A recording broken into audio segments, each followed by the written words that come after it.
আরে বাপরে, লাল টুকটুকে আনারস, সেটা তোমাকে খেতে হবে। এই শেকু, আনারসটা আমাকে এনে দাও। না না, আমি পারবো না। যদি আনারস না এনে দাও, বাড়িতে রান্না বন্ধ। ওরে বাপরে, আচ্ছা আচ্ছা ঠিক আছে, এখন এনে দিচ্ছি। এই চম্পাকে নিয়ে আর পারে না, এই চম্পা আমাকে সবসময় ব্ল্যাকমেল করে। এই তো আনারস পেয়ে গেছি। এই তো আনারসটাকে ভালো করে ছুলে নিয়েছি। এখন এটা চম্পার কাছে দিলে চম্পা নিমিশের মধ্যে এটাকে শেষ করে দিবে। আরে ওয়াও, হ্যাঁ ওই গাছে কত সুন্দর লিচু। এই শেকু, আমি এই আনারস খাবো না, আমি ওই লিচুটা খেতে চাই। হ্যাঁ, চম্পার জ্বালা আর বাঁচি না। তাহলে তুমি এই আনারস কেন খেতে চাইলে? তোর এই চম্পার জন্য মানুষের গাছ থেকে ফল চুরি করতে করতে কবে জানি ধরা পড়ে যায়।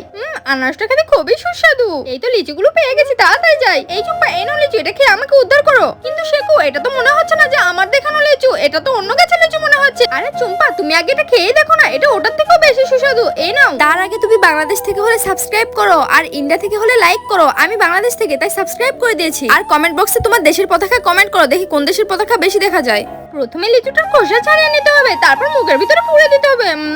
ইয়াম্মি। আসলে শেকু, এটা তো খেতে দারুণ।